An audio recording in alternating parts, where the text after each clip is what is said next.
Hello, everybody, and welcome to episode 5 of the Gemini Kast. I'm your host, Gerard Katz, and this week I am joined by Josh Cottle, Howdy, howdy. Liz Rizvanoli, Hi, everyone. and nobody else. There's no one else here. It's just us three. I don't know why you said it like that. It's just us. Yeah, it's just us. There's no one else here. But if there was, I would have said their name there. So, I gotta keep things fresh. Keep it on the toes. You gotta thought we had keep four them on their people today. toes. Yeah, keep people on their toes. Never know what's gonna happen next in the podcast. Yeah, you never know. I mean, that's why we're always recording.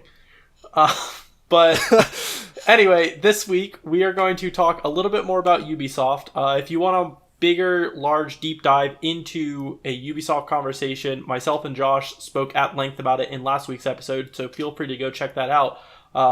However, yesterday, Ubisoft kicked off what they call the Ubisoft Forward event, and my assumption is that this is kind of in place of their E3 event, as E3 was not happening this year.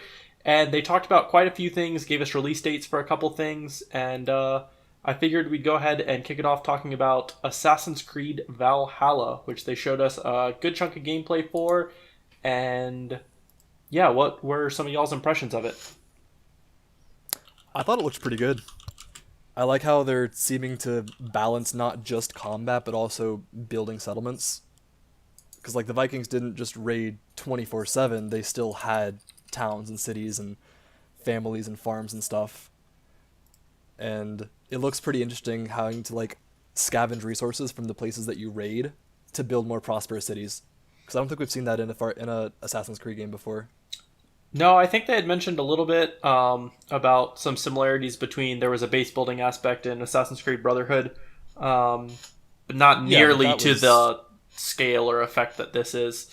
Yeah, that was more like upgrading your equipment more so than building a town. As someone who hasn't really played the Assassin's Creed series, does this game interest you at all, or still not really?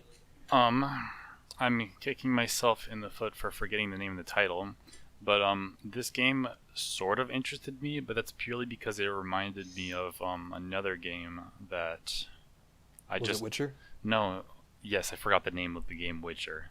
I know that Valhalla isn't a horror game, but it actually reminds me of this Nordic horror game that came out a few years ago. So Hellblade, Senua Sacrifice? That one, yes. It reminded me of that.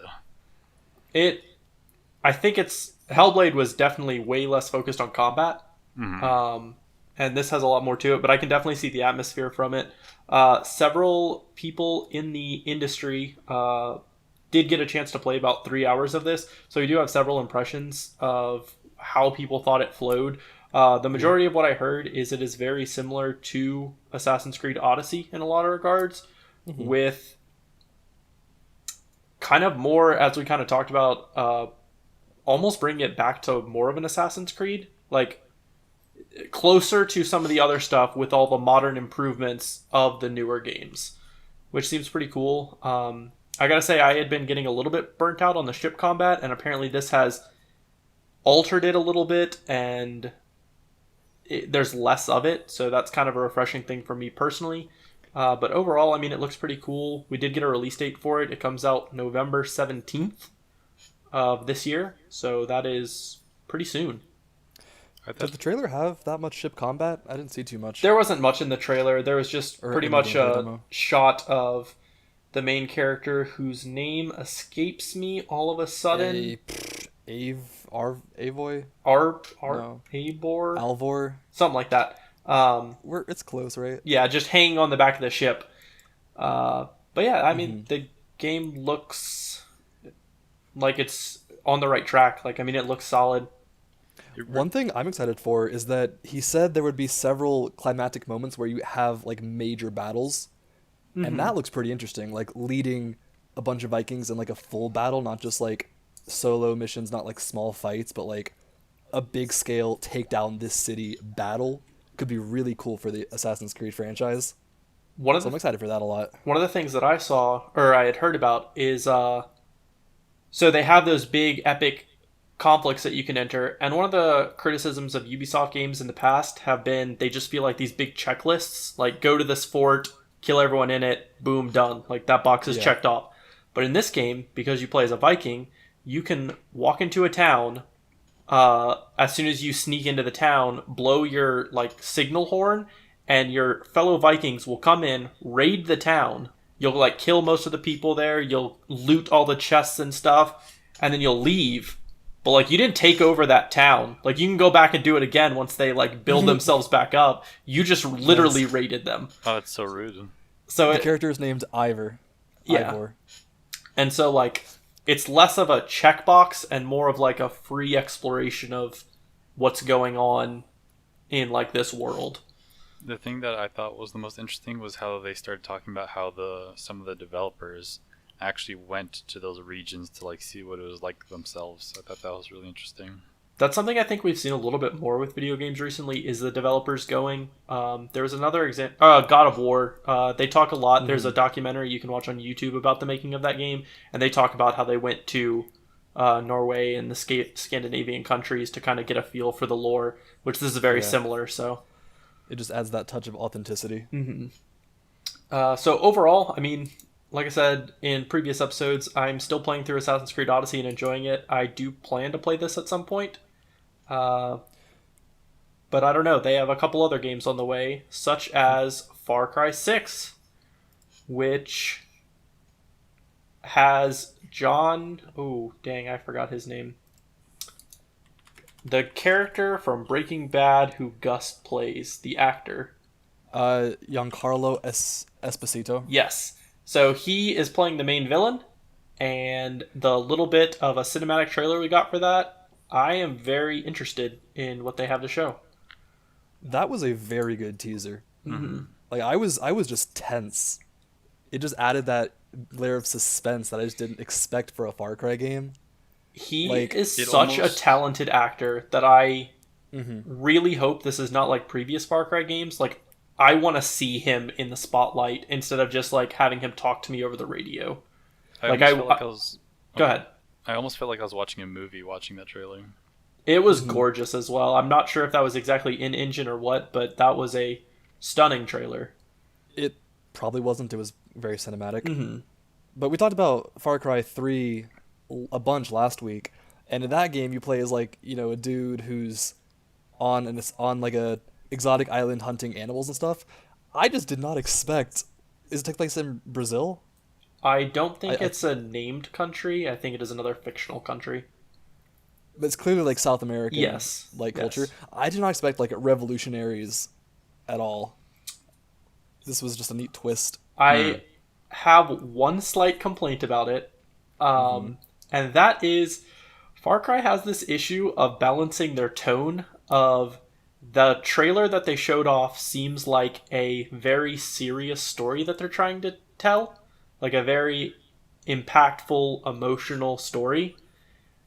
That being said, at the end of it, they finished with, if you pre-order now, you can get this little wiener dog that's in a wheelchair that'll follow you around. Oh my god. I'm sold. And like, that, it just, I mean, that's cool, but like, it seems so... different from like their initial messaging of the story. Offbeat. Yeah, like... Well, to be fair, it was a cinematic trailer. I mean, yeah, it's... like meant to introduce the... I'm assuming he's the bad guy, right? I would assume so, yeah. He was clearly portrayed negatively. I must have cut off early because I don't remember seeing that. But that's hilarious. But it might not have been in the actual trailer, but if you go on their website for pre-ordering, you can definitely see that is one of the things that they are offering for it. I love it. One of the things that really made me laugh during the trailer, though, it was very serious, but I think they were spray painting something along the lines of liberty on the on whatever. And Libertad. Yeah, it was Libertad, not actually Liberty. But I wasn't expecting it like that, and I saw it out of the corner of my eye, like half paying attention, and I swear for a second I thought it said libtard. I thought exactly the same thing. I had to like. I was like, does that say libtard? No way, right? I had to rewind to like reread it. That would be a very iffy statement in the modern climate of America. But yeah, I mean, we didn't see any gameplay. My biggest thing about Far Cry is I really think they need to do something to reinvent that series. It's been the same thing since Far Cry 3. We've got a whole console generation, and it feels like pretty much the same game. I think... Go ahead. Are they still doing the thing with Far Cry 5 where you're not a character anymore? You can like choose like custom make a character? I'm not sure if they've explicitly said who you play as. I believe I read something on their website or a press release that said you play as a like a liberator, like one of the revolutionary people. I don't know if it's going to be a named revolutionist or you're going to create your own. I really hope it's a named one, like we follow a named protagonist. That would be... Yeah, I think that's more in line of Far Cry. Like I said in the last episode, I just don't like making my own character for a game like that. I could be completely wrong, but the way the trailer went, it made me feel like the son would be the character, like maybe in the future. I don't know. I feel like he'll definitely play some kind of important role. So, actually, to speak on that real quick, there are several people who are theorizing online that that kid is a young Voss from Far Cry 3. There have been several images side by side that you can probably find online. He has a very similar scar on his same eyebrow. I don't know how much credence there is to that. There were a lot of rumors beforehand about this, or a new Far Cry game being a prequel to Far Cry 3. The actor who played Voss also kind of tweeted out something a couple months back, I think it was back in March, about, hey, I might be revisiting the role of Voss soon, wink wink. So maybe this could be a direct tie into Far Cry 3 with you playing as Voss. I feel like they shouldn't have named it 6 if it was going to be a prequel to one of the previous games. That's something I want to talk about a little bit later. Far Cry 6, we have definitely come a long way with this series. But I'd like to talk about that a little bit later. And then the last game that they showed off was Watch Dogs Legion, which in my opinion was the one I'm most excited for. That looked amazing. I've always had a stigma towards Watch Dogs. I've never been a fan of the game and almost felt like negatively towards it. That game looked amazing. Watch Dogs Into the Spider-Verse. That's exactly what I've seen like. all over the place, is people just comparing that cinematic trailer to Spider-Verse. I have not seen that said They look very anywhere. similar. I've never seen that said anywhere, and I was about to say that as well. It is very much the style that they were going for. But the gameplay they showed off looks really good. We talked about it a lot again in last week's episode. If they can nail the whole me playing it one way, Josh playing it another, Liz playing it another, and all of us have a completely different roster of characters, that's what I'm hoping for out of that game. What do you mean by roster of characters? So I don't know how much you know about the game. You can recruit any character in the world. So there's a chance that you will encounter someone that I will have never encountered. So if I understood the trailer correctly, are you playing as that taxi guy, or did he get recruited? He got recruited in that trailer, so you can play as that. There is no main character.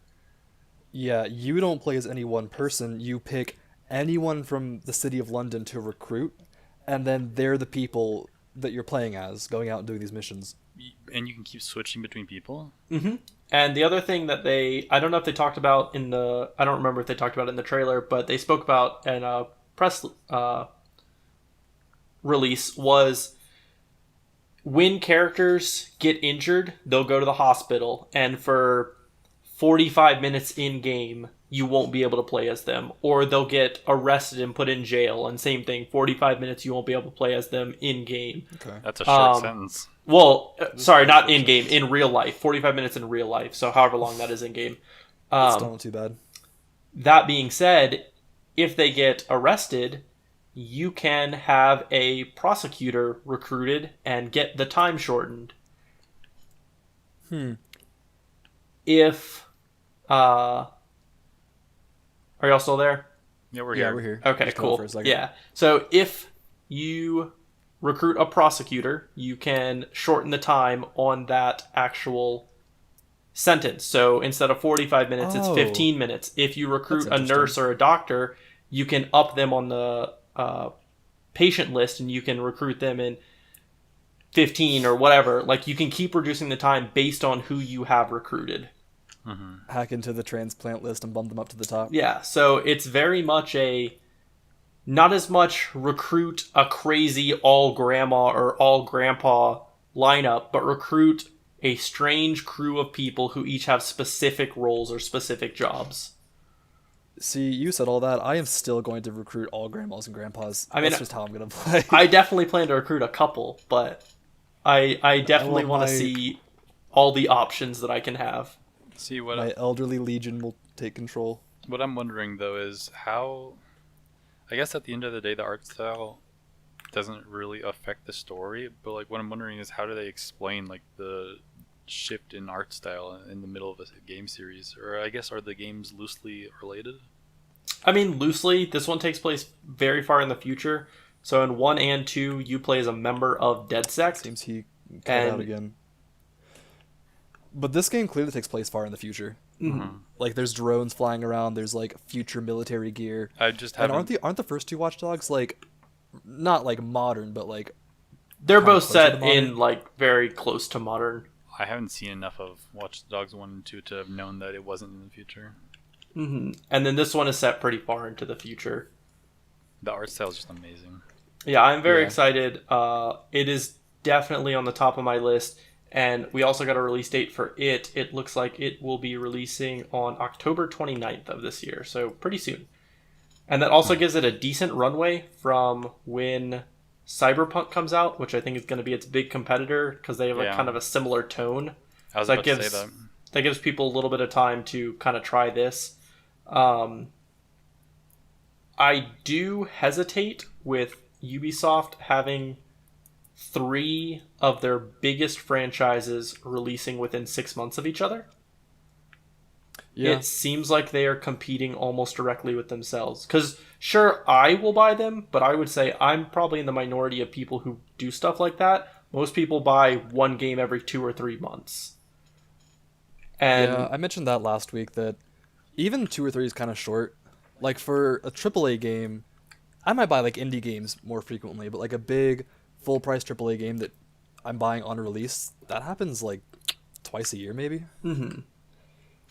So yeah, it almost feels like they're at this point where they're competing with themselves, and Watch Dogs is just at a very unfortunate time. I would say it's not as known of a franchise as Assassin's Creed, and so if people are like, well, I'm only going to pick up one Ubisoft game this year, they're going to say Assassin's Creed, because at the end of the day, they have a little bit of different stuff, but one of people's biggest complaints about Ubisoft is a lot of their games feel very samey, different settings, but doing the same things. They just really milked out the Assassin's Creed series. Oh yeah, they definitely did. That's another thing about Assassin's Creed. I don't understand how it went from like, wasn't it? How does the story tie together with all of them, with the more recent ones? Because remember the first like 3 or 4 were actually like tied It together is story. Desmond. It is very much them trying to move out of the whole Animus stuff. Like, why didn't they just make a new series instead of? So that's actually a great segue point to our next topic. I think people, especially with Ubisoft, are starting to heavily feel franchise burnout. Mm-hmm. They have their 5 big series. They have their Tom Clancy games, Assassin's Creed, Far Cry, Watch Dogs. I feel like I'm probably missing something, but like, people are just... Even with Assassin's Creed taking a year off every other year, that's still... Red Dead had 7 years between the first one and the second one, and you saw the level of polish that game had. I wanted to pose the question to you all. Do you think games such as Far Cry 6, seeing that number, having the 6th game in a series, creates a barrier to entry for new players? Do you think there are people who are like, well, I can't play this as the 6th game in the series, I can't start here? I was going to say earlier, I'm surprised that it's getting just titled Far Cry 6, because not many franchises get to 6. Mm-hmm. Like, they either get subtitled names, such as Assassin's Creed, you know? I think Assassin's Creed 4 Black Flag was called that, but after that they started just like Assassin's Creed Rogue, Assassin's Creed Origins, just the subtitle, dropping the number. Mm-hmm. And I'm surprised that they're not doing that with Far Cry. I thought they would do Far Cry Revolution, for example, instead of Far Cry 6. Because having the number just kind of makes it even if the game itself is very unique, it just kind of feels like, oh, it's the next one, like just another one in the lineup. I don't really understand why games like that even have a number if they're not going to be like directly tied to the story. I like what Assassin's Creed did, where they dropped a number and just started giving it titles. Mm-hmm. And I think, like I said, a lot of people who aren't as tuned into the series are going to walk into a game store looking for a new game, see Far Cry 6, and be like, well, I didn't play 1 through 5, so... I don't think most of the people are not like that. I would say there's more people who are like that, who are just going to walk into the store and not know, than people who are actually tuned into the whole excited for Far Cry 6. Mm-hmm. Yeah, well, you do work at a game store. I think you'd probably know. Go ahead. I'm definitely the type of person to do that, though. Go, oh, it's the 6th one. Let me start from the first one, play through all of them. And I mean, I'm very guilty of that. We talked about it in the last one. I played most of the Assassin's Creed games. I started with 4, and I was like, well, I can't keep playing this. I got to play all the way up to 4. And I mean, like, at this point... And 4 is actually the 6th one. Yeah, at this point for Assassin's Creed, that is a huge task to, like, hop in. Like, if you're like, oh, I can't really play Valhalla until I play the other ones, I think that benefits them to have dropped that number, to be like, this is its own story, it's not tied to the other ones. There's some hints and nods at it, but it's not Assassin's Creed 11 or whatever we're on now. Which Assassin's Creed was it the one where they dropped the main story and just started going for random stuff? So in 3, like the spoiler modern story? Like, you talking like playing as Desmond in the modern world with the Animus? Yeah, when did they drop Animus? I believe in Assassin's Creed 3, spoilers, I'm pretty sure Desmond dies, right? He does. Yeah, and then in 4, you play as this, it's first person, it's like a faceless, nameless Abstergo employee. It's supposed to be you, like you're playing as yourself, an employee there. Sure, but like no personality at all. Yeah. And then I don't think Origins had any modern day storyline, did it? It does. Origins and Odyssey has you playing as, and I cannot remember her name, an ex-Abstergo employee who stole an Animus. Wait, even Odyssey has that? Mm-hmm. I thought And it dropped it a long time ago. You break out very rarely. So at my point in Odyssey, I'm probably about 15 to 20 hours in, and I have been removed from the Animus one time, and they said, hey, you should take a break from the Animus, like one of the other characters in the modern day story. And I said, nope, and I got back into the Animus and kept going with Cassandra's story. So I never cared much for the modern storyline. Just like, let me get back to stabbing people. So the Animus is technically still there throughout, like, even with the newer games? Yep, and they actually use it to explain a little bit. In the new game, you can play as a male version of the character or a female version of the character, and it is unknown, I'm pretty sure, which version was real in history. So that is the purpose of the Animus, is you can bounce back and forth between playing as the male version and the female version, because they're unsure of who that person actually was. Interesting. I'm not going to try to dissect the science behind how that works. Yeah, I'm going to try, but I think they have gone that, like, long past the whole DNA contains memories. It's not really that anymore.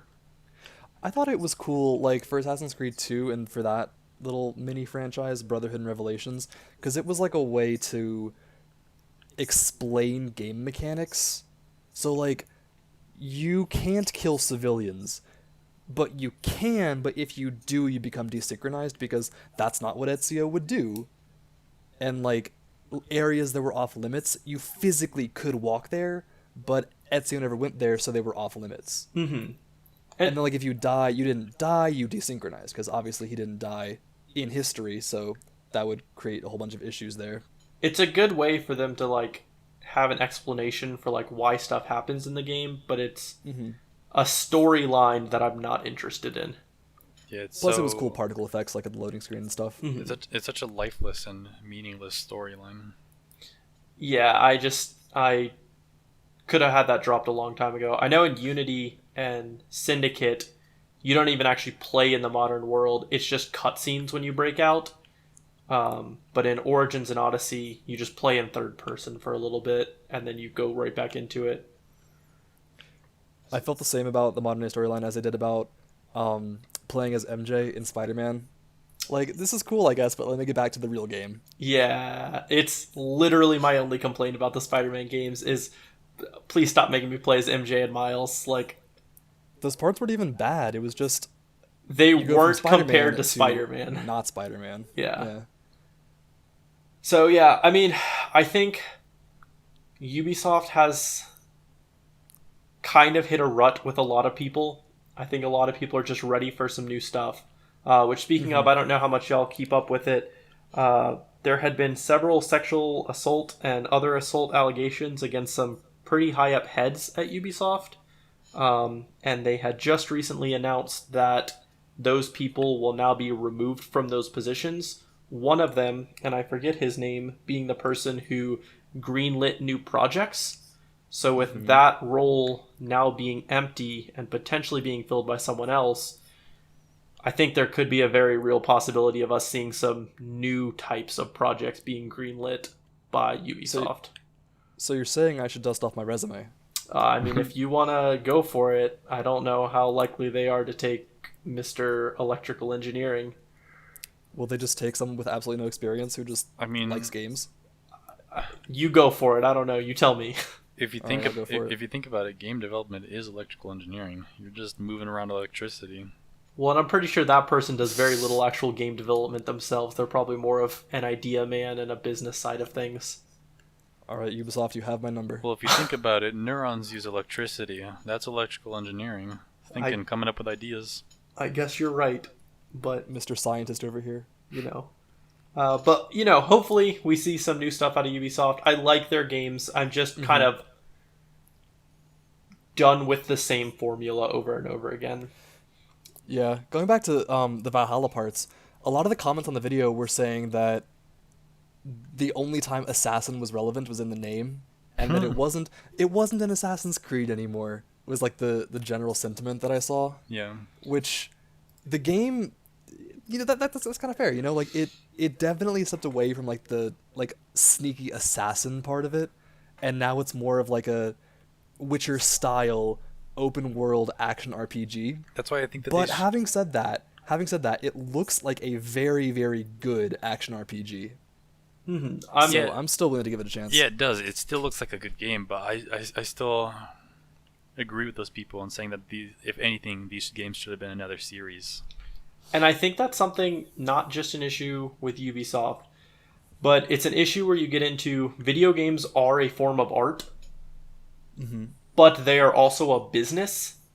And so they might have these artistic goals, and they might have wanted to stray away from the Assassin's Creed series. And, to them, they might want to call it something else. But at the end of the day, they have to make the business decision of the name Assassin's Creed is going to sell them more copies than calling this Viking Simulator, whatever they would call it. Yes, it's a different game, but at the end of the day, Ubisoft is trying to make money. Another thing is that, the game might change in small incremental steps from sequel to sequel. This game is probably not going to be hugely different from Odyssey. And Odyssey wasn't that different from Origins, but if you take a break from the series, I haven't fully played an Assassin's Creed game since Black Flag. And so if I bought Valhalla, I'm sure it'd be very, very different. Mm-hmm. And that's another thing, video games are such an iterative medium of there's a lot of stuff that just has to fail for other things to succeed. And a really good example of that is we wouldn't have the Nintendo Switch without the Wii U. The Wii U did terribly. The Wii U was such a bad mark on Nintendo's history. But it definitely lit the way for what the Switch was to become and the amazing console it was. And I mean, in the same way, Assassin's Creed is similar of they had to have kept going with the Assassin's Creed Unity and Syndicate in order to know that hey, maybe we do need to switch this up and move to kind of a different style of game. The problems with the Wii U, I could see the ideas. The concepts weren't that bad part. It was just, it wasn't executed well. And then once they ironed out the kinks, we got a much better system. Until 2 seconds ago, where you brought up the Wii U, I completely forgot about its existence. Yeah, I think Nintendo's trying to forget about its existence too. I know I am. Did you know that Nintendo, a long time ago, made a system called the Virtual Boy? What was And that? it is the first VR unit, and it has maybe 30 games in its library. When was this? Well, Nintendo doesn't want to talk about it because it failed miserably. I don't remember the exact year. It was sometime, I believe, after the Super Nintendo, before the N64. 1995. Wow. Yeah. They were ahead of their game. That's just ahead of its time. Well, it also is just very bad. Like, there are a lot of things that were ahead of its time, and if you go back and look at them now, like they were good, but the game was... All the games were in a very dark red that hurt your eyes to watch, and the Virtual Boy itself was a pair of goggles that was on a tripod that you set on a desk and had to lean your face into. That sounds like it would have been perfect for Doom. I mean, I guess, but All the games are red. You said tinted red and make your eyes hurt. That Yeah. doesn't sound like Doom. I don't know what does. What if Doom was actually just like a very colorful game this entire time, but we're just playing with the red filter on? I mean, I guess. So basically the opposite of the Pyro's lenses in Team Fortress 2. Exactly. I like it. Awesome. Well, on that note, we are going to go ahead and take a brief break and have a message from our sponsors. And welcome back, everybody. So next, I kind of wanted to talk about next-gen consoles a little bit. And I wanted to pose to you all a question. Do you think that the lack of us having heard prices for next-gen consoles and release dates are affecting people's excitement for upcoming games and people's decisions to buy games that they know will also be on those next-gen consoles? I don't think it's gonna be that big of a factor, honestly. Cause like we know they're gonna come out before the holidays, right? Cause they're not gonna miss that craze. But they're definitely... Sony and Microsoft are definitely like at a kind of a standoff where neither wants to announce their prices first. Because if Sony comes out and it's like, yeah, the PS5 is going to be, let's say, $600, and the Microsoft's going to be like, okay, ours is going to be $550, just to undercut them a little bit. I mean, yes, but I think to a lot of consumers, and this is less of an issue with certain stuff because of certain programs that have been implemented, but why would you, for instance, buy Cyberpunk on the PS4 if you know you're going to buy a PS5 and you know that it's coming to the PS5? Cyberpunk is a bad example because they've already announced if you buy it on last-gen systems, you'll get it for free on the next-gen systems. That being Yeah, I was gonna said, say, like, why not? not all games are following in that model. That would be for people who have no intention of buying a next-gen console anytime soon. Like, I'm probably going to get a PS5. You know, I'm going to wait to see the details before I make a decision. But I'm probably going to get one when it comes out, or shortly after. But if I couldn't afford one or didn't want one for whatever reason, I would buy the current gen console and just play it on that. Yeah. I mean, Like, in past, we're kind of almost in unprecedented territory of by now we would have heard the price and the release date of this stuff. If it's, for instance, coming out in November, we are so close to that at this point. Like, especially for like a $600 console, and especially with what's going on in the world right now, people have to start budgeting money for that. Like, That's true. they have to know what they're about to have to drop on a new console in order for it to be successful. yeah. I just think at this point, Sony and Microsoft waiting each other out is more of a hindrance to themselves than beneficial of trying to undercut the other. And I also At least think they're both doing it. that's true, but I also think at a certain regard, this is the first that we've heard of release dates for games at the window or after the window of when the PS5 and Xbox Series X are supposed to come out. I'm very curious as to if there are certain guidelines that Sony and Microsoft has set into place of like, hey, don't announce your release date because maybe Assassin's Creed is a launch title, and now we know the launch date of the PS5 or the Series X. Like, there's One a of lot the of games we talked about, I forget which one, but I think I saw an October release date at somewhere, right? yes, that's Watch Dogs Legions is October. So I guess that would mean that it either has to be before next gen releases, or they're going to release next gen by then. I just think there is a lot in the air right now, and we have gotten very close to it. Mm-hmm. And I don't think that's the most consumer-friendly way of marketing these huge next-gen consoles. This I conversation. kind of think. This conversation makes me realize that we're already halfway through July, and that's just such a strange concept to me. Yeah, right? Yeah, This year has flown by, at least for me. I mean, it has, but at the same time, like, I'm ready for this year to just be over. Mm. It seems like we're going to cap this year off with some very good games, so hopefully that's an upside, but, you know.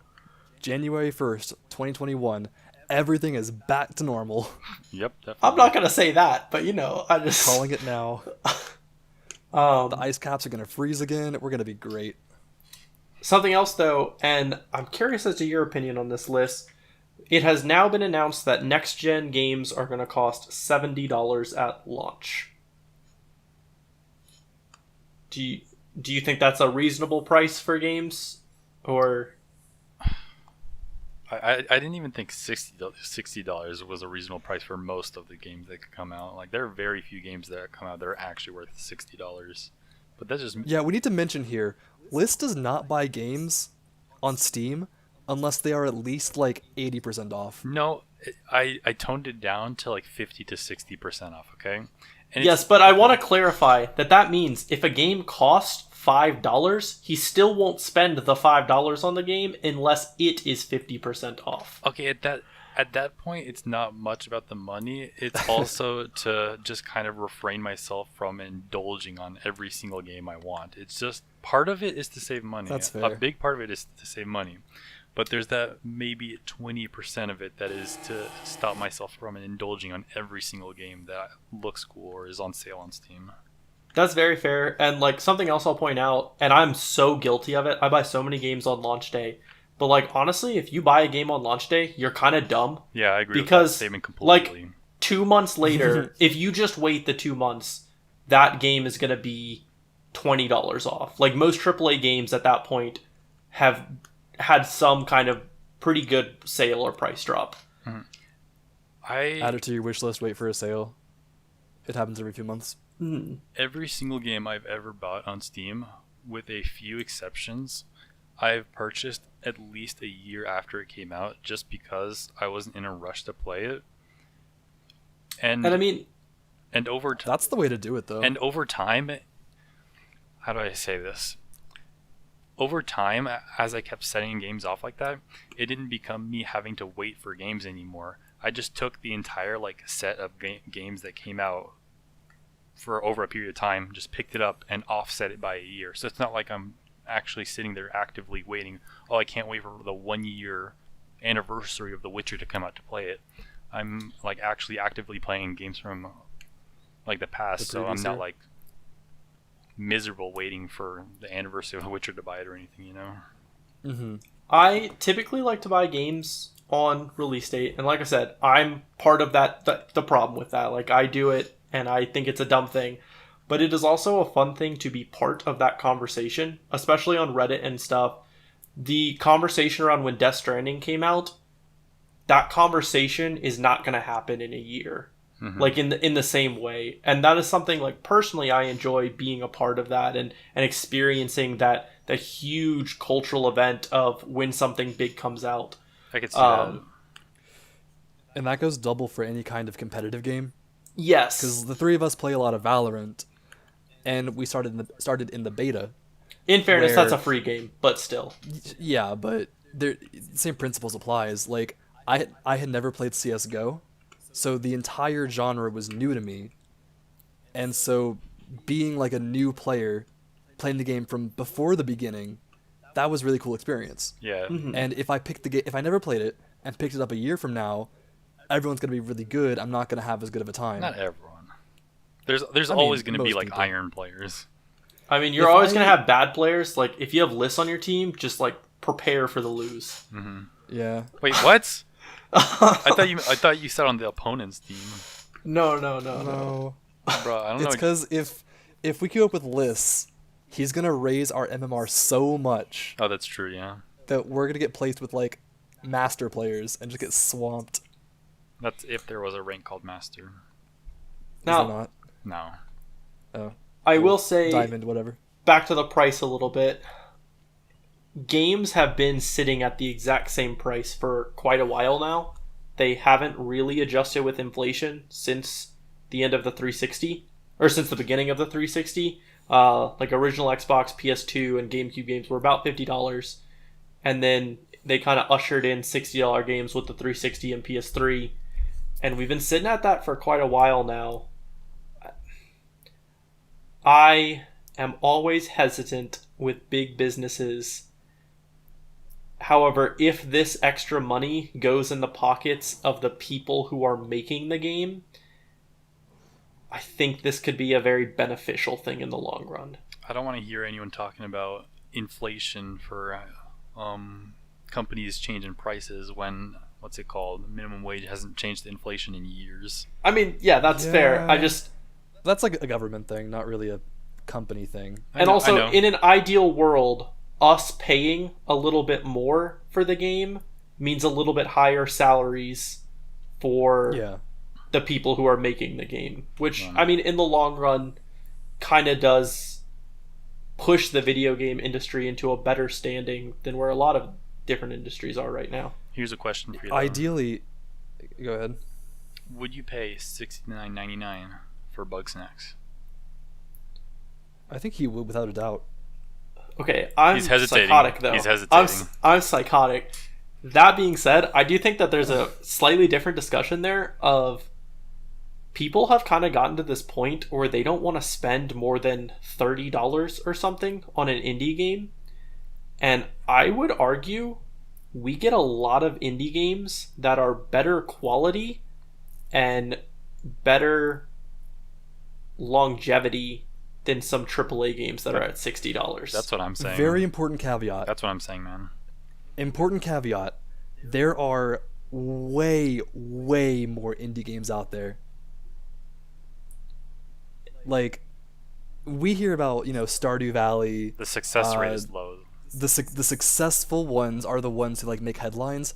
And it's very easy to say, like, oh, indie games are like Stardew Valley. They make tons of money. They're tons of fun. It's great. But most of them will not reach that kind of success. Most of them are going to, like, be at the bottom of some Steam lists. They're going to sell, like, a few hundred, maybe a few thousand copies. They're going to give their developers a few paychecks, and then they're not going to be bought anymore. I agree with that, but to a similar point, sometimes these games fail because I think there is almost a bit of a stigma with these indie games of if a indie game is over $25, $30, people don't want it. There I'm sure are several indie games that would have been successful that are priced around $40 had they lowered the price. But those same people are willing to spend $60 year after year on Madden, NBA, Call of Duty, franchises that, I mean, in all honesty, Assassin's Creed, Far Cry, games that don't change, that don't offer a huge new experience. Mm-hmm. I think AAA games are more likely to be consistent, at least. Mm-hmm. Like, I can't tell you the last AAA game I played that was just kind of bad. Probably Origins, honestly, Assassin's Creed Origins. I played that game for like an hour and I just did not like it. But I feel like buying an indie game, the risk is much higher. Because you have the great ones and then you have the bad ones, and like, I might play an okay game. I might beat it, see it through. But I feel like indie games are more likely to be just flat out bad. And then I'm never going to play it again. I can, on the other end, say, though, that there are several indie games I've played way longer than I've played any AAA game. That's true. I bought Days Gone for the PlayStation 4 when it came out, and that game just didn't really hook me. I probably put 10, 15 hours into it, and I paid $60 for that at launch. Mm-hmm. I bought Golf Story for $15 at launch, and I probably have 60 hours in that game. I have a stupid amount of time in that game, and I love it. And like when you break it down, honestly, I probably would have paid $30-$40 for that game, and it still would have been worth the investment to me. Anyone out there with a Switch who hasn't played Golf Story, go buy it. It is excellent. And keep an eye on the future, because there's a sequel coming out called Sports Story, which adds a bunch of new stuff. And I have to give a slight caveat. If you're thinking, a golfing game, who would play that? It is not a golfing game like you think it is. It is amazing. Yeah, I'm not even memeing. Dead serious. It is a very good game. It is so amazing. And like, honestly, it's only on Switch right now. But Liz, if it comes to PC, I will probably buy it for you. Like, you have to play it. This game is sponsored by Golf Story. Like, I wish, dude. if you hear us, creators of Golf Story, I will be like a sponsorship voice for Sports Story. Like, I'll be there. I'm so excited for y'all's game. This is a Golf Story podcast now. Yeah. I will be the lone voice supporting Golf Story forever. I do not hear that game tooted enough. There's a lot of other people they'd rather have as a lone spokesperson. No, they want me. I'm great. Well, if they had more, he wouldn't be the lone spokesperson. That is true. I'm just looking through my... Going back to the subject on indie games, I'm just looking through my Steam library, and there's a couple games, like Faster Than Light. I have 96 hours on that game. That's more than I have in Witcher. That's more than I have in Civilization. That's more than I have... I think it's a little bit... I think it's a little bit more than... And even, like... I spent this much time in a game, I paid this much for it, and like break it down. But like, there's also like the enjoyment factor. Like FTL, Golf Story, those games are just so fun. Like, I'm willing to spend a little bit more to support those people to play a game that is just truly fun. I think FTL would be good on Switch. I don't know if it is. I know their other game is Into the Breach. Into the Breach, yeah. It's time to that play. one didn't hit the same way. What'd you say? It's time to play How Long Until Liz starts ranting about Risk of Rain 2. I mean, also, that's indie, right? Yeah, let me look at it. Well, it's not technically indie anymore because it's published by Gearbox now, but it started off as an indie game. It's got those indie vibes. Yeah, I've got like 60 hours on that game. Really, only 60? Only 60. Speaking of Risk of Rain 2, if you all are interested in that game, please check out on our YouTube channel. We did our first Let's Play on Risk of Rain 2. Myself, Liz, and two of our other friends, Jason and Tanner, played about 2 rounds of it and had a great time. Please go check that out. Like, subscribe to that channel, because our podcast is also posted there ad-free. So, quick little tout to the channel real quick. Nice. But go ahead and continue, Liz. Yeah, that game came out, I think it was 2013 that game came out officially. And The first one? The first one, it came out in Yeah, 2013. the first one. And even before the first one came out, I remember playing the beta version for free back in 2012, and it's been one of the most memorable indie games I've ever played. It's Yeah, just ton of fun. such a good game. And there are so many indie games like that. I mean, I would argue, Josh, you love Overcooked. You I do love love Overcooked. Hollow Knight. Like, if Silk Song was announced, the sequel to Hollow Knight, at $30, I mean... That's a steal. Yeah, those games are just such high-quality games. And there are so many indie games like that. And in fairness, I think there are a lot of AAA games that are also very good. And a lot of people put Destiny, for instance, I'll be the first person to be upset about the whole Destiny pricing model and whatnot, but the people who play Destiny put thousands of hours into that game. Like, that is the game that they play. And so I guess when you break it down, like, over time, eventually, games did need to come up in price, and I think it makes more sense to do it at the beginning of a console generation than to do it in the middle of one. Oh yeah, that would not work in the middle of a Yeah, no. generation. Once everyone has the console, they have their games they're playing.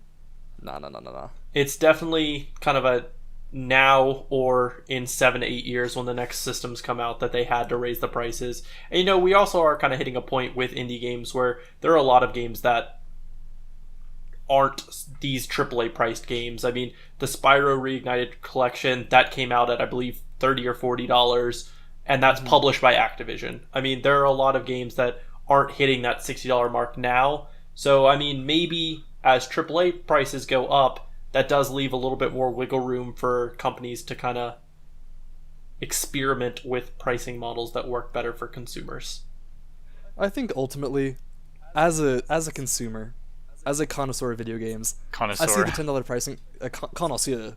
I see the $10 price increase, and I don't like it. I want stuff free. I like cheap stuff. I wish everything was free. That'd be great. But Our yeah, games. like I mean, I doubt I there get is it, anyone who says, yeah, hell yeah, I want to pay $10 more for a game. I No, mean, but it no just- one I get wants it. that. But It's yeah, it's like the memes, your games, more like our games. our games. So, I mean, like I said, it stings a little bit. $70 is a lot. $60 is a lot of money to a lot of people, especially a lot of video games are marketed towards younger kids. And at $70 instead of $60, that might limit the amount that people can get. But at I'd the be end of the interested day, in how much inflation has increased. Like when a game, like the first batch of $60 games, if you accounted for inflation, how much would those be worth now? Because buying a game in 2020 for $60 is a much better deal than buying it 10 years ago for $60. You said 2012?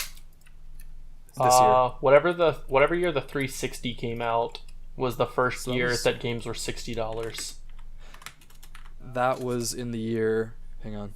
Like 2008, 2007. 2005. Oh, Really? wow, I was super off. Yeah. Just look up how much $60 was worth in $2020 in the year 2005. It says that 2005. $60 in 2005 is worth 78 in 2020. So Yeah, we're so it's still like a good deal. really we're getting a deal. Yeah, so That's not really fair since minimum wage has not also kept up with Yeah. that, but that's kind of a separate discussion. So yeah, I mean, I'm more than willing to pay that extra $10 if in the end it does benefit the developers of the game and doesn't just go into the shareholders' pockets, which we will never know. So I'm gonna just tell myself that it goes to the developers. The burden, the burden of We can dream. or the benefit of the doubt. But now that does lead us into the Gemini Kast Question Cup. Woohoo! I don't know Need why I some made theme it. music for this. Yeah, we definitely do. I will work on that going Stuff that isn't forward. copyrighted. That being said, we have made a couple changes to the rules, so I'm going to go ahead and go over them real quick. So every week on the show, my guest hosts will work together while also competing in the cup. At the end of the calendar year, the guest who has the most points will win a special surprise. You will now have 30 yes or no questions to guess the video game character, location, or item that I am thinking of. If you guess in 10 questions or less, you will receive 3 points. 20 questions or less, 2 points. 30 questions or less, 1 point. You may only take one guess as to what the actual answer is, and viewers, you are always welcome to submit suggestions for the Question Cup to me at geminikast@gmail.com, GEMINIKAST@gmail.com. With all of that being said, you all may begin questioning now. All right. Is it a game that I've played? Yes. Is it a character? Yes. All right, Josh. Ask if it's a game that you've played as well, so we can tie it down. Okay, yeah. Have I played it? Yes. All right. Is it a male character? Yes. All right, pretty good start. Also, okay, let me pull up our Steam libraries and sort. No, you can't do that. You cannot do that. You What? have to Damn go it. completely off memory. You can- I did that last time. I didn't Wow. know against the You can rules. sort your Steam libraries to games you've both played. That was gonna narrow it down so badly. No, get out of here. Stop. Okay, Ah. closing it out. Is it from a franchise we talked about on this podcast? It actually is. That's a good question. Is it? Wait, Liz, have you played Assassin's Creed? I've not. None of them. Okay, so I can rule that one Is out. it- Have you played Far Cry's? I have not. Have you played Watch Dogs? I have not. I've not played anything Ubisoft. I've not played anything. What other company? Well, those are the main three. Is Have it? you played Hollow Knight? Not yet, but I bought it. Okay, Gerard, is it from an indie game? No. So what's a game we talked about on this podcast that is not Ubisoft and not an indie game? Can I listen to the podcast as we record the podcast? You cannot. The first part, Dang. the first podcast was about PS5 games. I don't think I played a single one of those games. The second one was about Pokemon. I've never played Pokemon. The third one was about Ubisoft again. Nope, it was about the PS5 again. Or the PS4. What? It was about the PS4. I'll look that's back what I on the meant. history of the PS4. I have a clarification. When I said this podcast, I meant like this episode. I probably should have been more clear. That is what I took it as, and yes, that is what I mean is this episode. Oh, okay. So to clarify, it is from this episode. So we talked about it today. All right, Yes. Cool. Can I ask a clarification about a previous question as well? Uh-huh. I don't know if this is getting too specific. When I said, is it an indie game, and you said no, do you mean it's no longer an indie game, or it's not? No one would ever call it an indie game. Okay. Okay. So is it from Valorant? No. Darn. We're I at, thought we're I at, was onto we're at something seven. there. We're at 7 questions. Yep.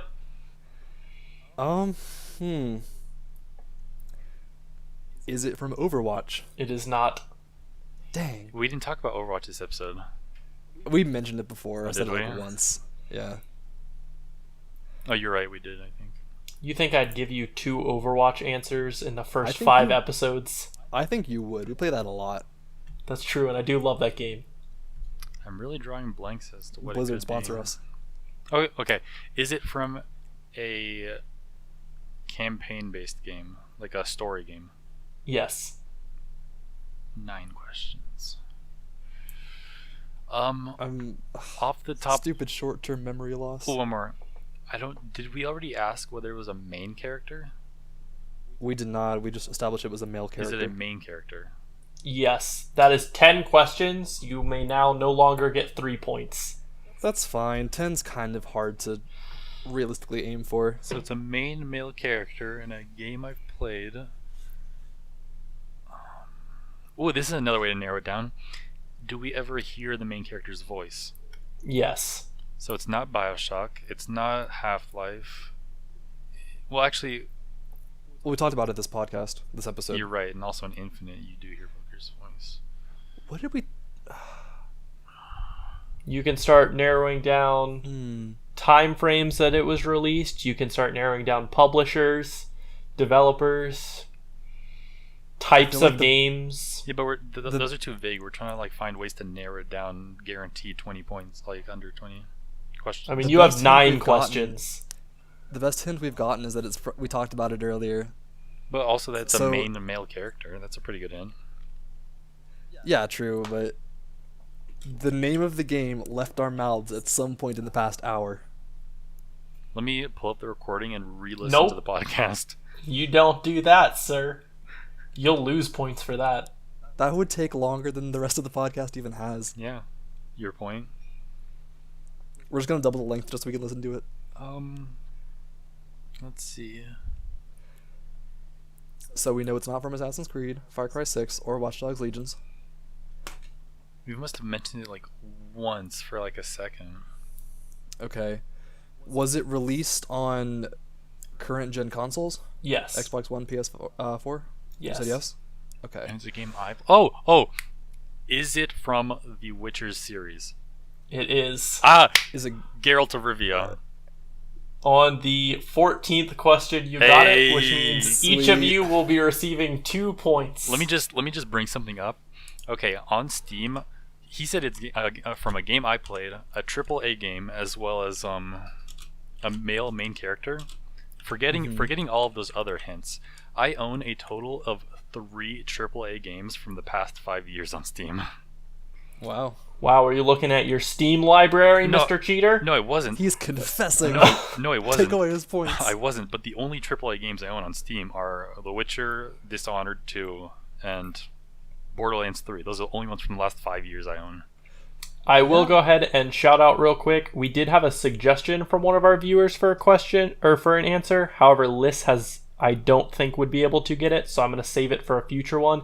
Thank you, Ethan, for that suggestion, but we will most likely use it in a later podcast. Ethan, I'm going to hunt you down and find out what your suggestion was. I mean, I guarantee you would not have gotten it, Liz. You can just tell us No, right now. I'll hunt him No, down. I cannot, Figure out because I'm going to use it. Figure out what the suggestion is, and then make sure to be on the podcast episode that you do use that question for. Okay, you do that. I'm gonna hack into your email, Jared. I know your password. It wasn't emailed to me. It was told in person, so I don't think you got it.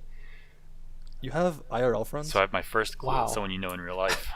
That Well- makes it easier to hunt them down. Great, awesome. So thank you both for joining me. Once again, if you enjoyed our podcast, please give us comments, likes, subscribes. We are also available on YouTube as well as Spotify, Apple Podcasts, Google Podcasts, many other podcasting platforms. And there is our first Let's Play up on playing Risk of Rain 2. If you have suggestions for other Let's Plays in the future, we'd love to do them.